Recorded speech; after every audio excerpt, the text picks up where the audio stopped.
Hello बच्चों, आज का हमारा टॉपिक है राज्य के उद्देश्य एवं कार्य। बच्चों, इसके पहले आप लोगों ने पढ़ा होगा कि राज्य की उत्पत्ति कैसे हुई थी, राज्य की उत्पत्ति के सिद्धांत कौन कौन से थे। बच्चों, आप लोगों को पता होगा कि राज्य की उत्पत्ति के जो सिद्धांत थे उनमें दैवी सिद्धांत, सामाजिक समझौते का सिद्धांत, युद्धमूलक सिद्धांत और विकासवादी सिद्धांत आते हैं। तो बच्चों, आज हम लोग अपने टॉपिक पे आते हैं। जो हमारा टॉपिक है राज्य के उद्देश्य एवं कार्य। सर्वप्रथम राज्य के उद्देश्य क्या थे, हम लोग इसको पढ़ेंगे। तो राज्य का जो प्रथम उद्देश्य होता था वह समाज में शांति एवं व्यवस्था स्थापित करना होता था। बच्चों, राज्य का उदय ही अव्यवस्था एवं अराजकता को दूर करके शांति व्यवस्था स्थापित करने के लिए हुआ था, जिसका वर्णन हमें महाभारत में बहुत ही रोचक ढंग से प्राप्त होता है। समाज की अराजकता, अशांति, बलवान को निर्बलों को मारना तथा एक दूसरे का आपस में झगड़ा करना, इन सब स्थिति को समाप्त करके उसमें शांति एवं मर्यादा की स्थापना के लिए ही राज्य का उदय हुआ था। तो बच्चों, राज्य का जो दूसरा प्रमुख उद्देश्य है वह है सर्वांगीण भौतिक एवं नैतिक विकास। सर्वांगीण का ही अर्थ होता है बेटा कि चतुर्मुखी विकास।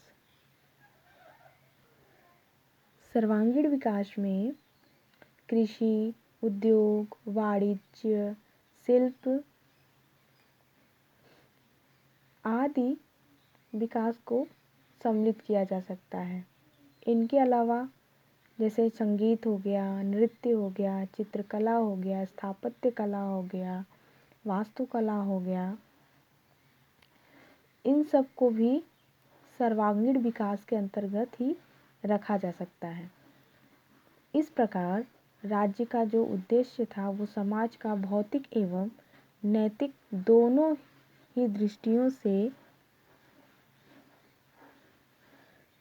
सर्वांगीण विकास था।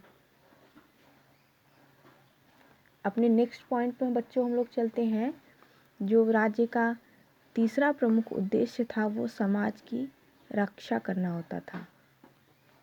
राज्य का उद्देश्य आंतरिक एवं बाह्य शत्रुओं से समाज की रक्षा भी करनी होती है। तो बच्चों, आप लोगों ने जाना कि राज्य का जो प्रमुख उद्देश्य था वो समाज में शांति एवं व्यवस्था को स्थापित करना था, समाज का सर्वांगीण और भौतिक विकास और उसका नैतिक विकास करना होता था तथा समाज की। तो बच्चों, अब हम लोग अगले पॉइंट पे चलते हैं, राज्य कार्य। बच्चों, राज्य के कार्यों को हम कई भागों में वर्गीकृत या कई भागों में हम बांट सकते हैं, जैसे कि सामाजिक कार्य, आर्थिक कार्य, आपका धार्मिक कार्य, न्यायिक कार्य। न्यायिक कार्य अर्थात न्याय से संबंधित जो कार्य किए जाते थे वो न्यायिक कार्य आते थे। प्रशासनिक कार्य, शासन से संबंधित जो कार्य होते थे वो प्रशासनिक कार्य के अंतर्गत आते थे।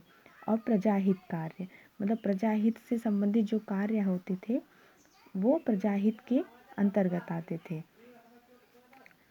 तो बच्चों, सबसे पहले हम लोग सामाजिक कार्य को समझते हैं कि सामाजिक कार्य में किन किन कार्यों को किया जाता था। जैसे सामाजिक कार्य में आपका स्वधर्म से संबंधित कार्य हो गया, या कहें तो धर्म की रक्षा करना, सभी दोषों से समाज की रक्षा करना, बाह्य शत्रुओं से समाज की रक्षा करना तथा शिक्षा व्यवस्था स्थापित करना और अंत में आकस्मिक संकटों से समाज की रक्षा करना। तो ये स्वधर्म की रक्षा क्या होता था, ये हम बच्चों जानते हैं। बच्चों, भारतीय विचारकों ने भारतीय समाज को चार वर्ण ब्राह्मण, क्षत्रिय, वैश्य एवं शूद्र में विभक्त किया है। इसी प्रकार जैसे ब्राह्मण का धर्म है या ब्राह्मण का स्वधर्म है अध्ययन अध्यापन करना, यज्ञ करना, कराना, दान देना और दान लेना, वैसे ही क्षत्रिय का स्वधर्म होता है शस्त्र धारण करना, प्राणियों की रक्षा करना, अध्ययन करना, दान देना एवं यज्ञ करना। वैसे ही वैश्य का स्वधर्म होता है कृषि, वाणिज्य, पशुपालन द्वारा धन को अर्जित करना तथा अध्ययन करना और यज्ञ करना और दान देना। तो वैसे ही शूद्र का भी स्वधर्म होता है इन द्विजातियों मतलब ब्राह्मण, क्षत्रिय और वैश्य की सेवा करना, यही वैश्य का भी धर्म होता था। इसी प्रकार राज्य का कर्तव्य होता था कि वह इस स्वधर्म का पालन करे, क्योंकि समाज व राज्य की उन्नति इसी पर ही निर्भर होती थी। नेक्स्ट है बच्चों, सामाजिक कार्य के अंतर्गत ही कि दोषों से समाज की रक्षा करना।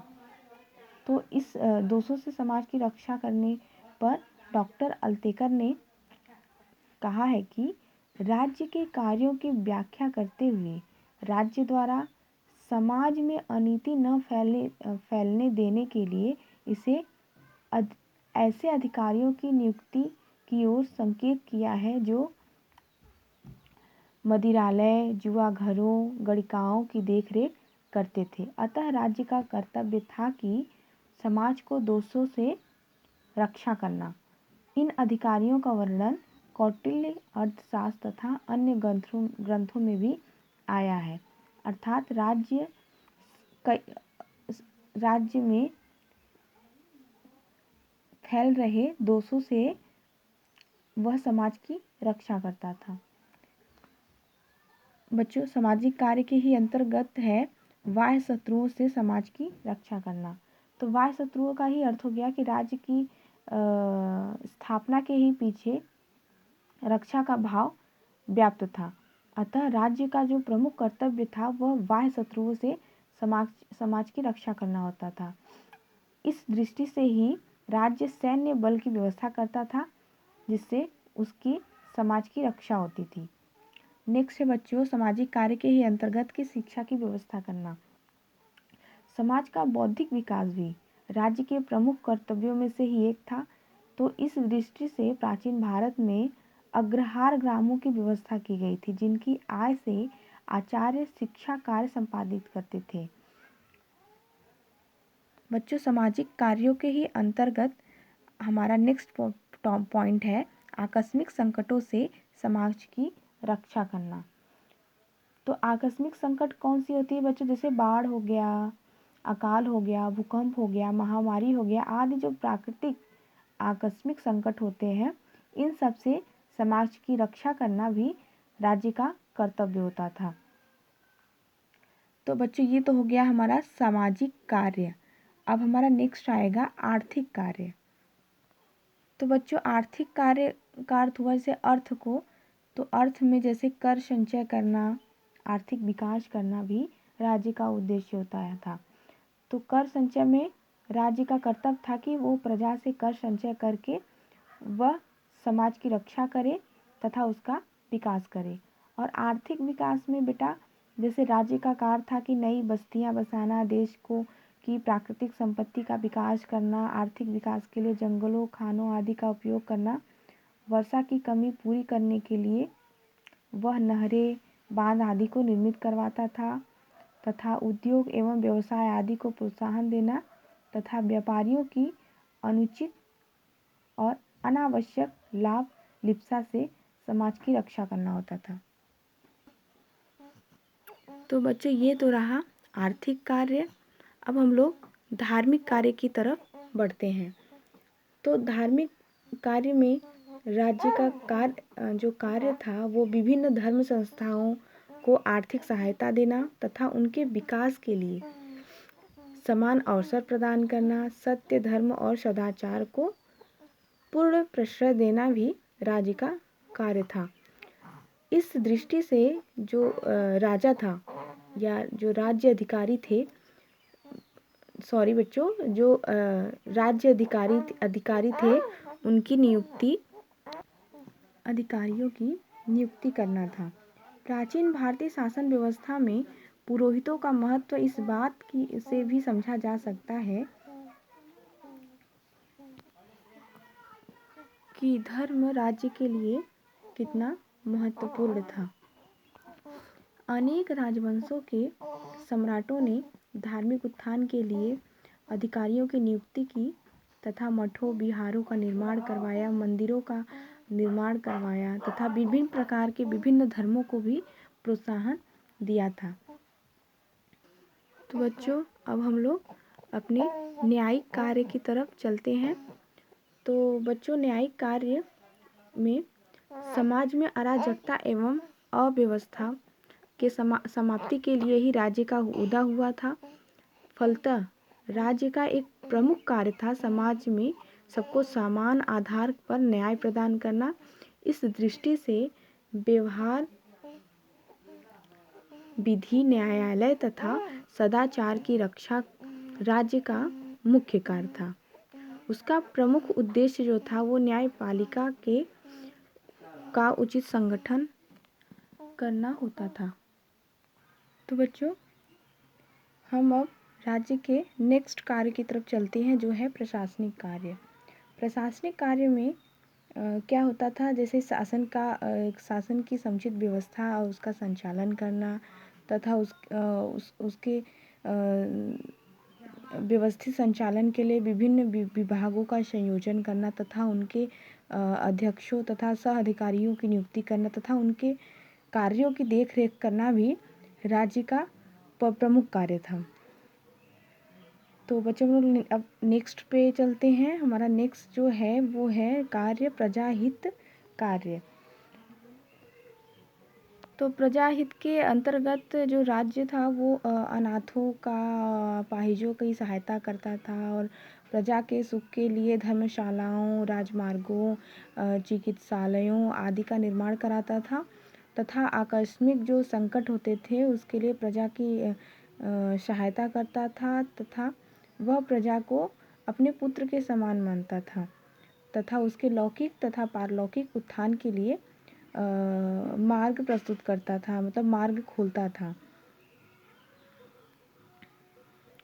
तो बच्चों, आज आप लोगों ने राज्य के उद्देश्य जाना है कि राज्य के उद्देश्य प्रमुख कौन कौन से थे, जैसे समाज में शांति की व्यवस्था करना, उसका सर्वांगीण विकास करना, उसका नैतिक विकास करना, समाज की रक्षा करना और जो राज्य के कार्य थे उसमें सामाजिक कार्य थे, आर्थिक कार्य थे, धार्मिक कार्य थे, न्यायिक कार्य थे और प्रशासनिक कार्य थे और प्रजाहित से संबंधित कार्य थे।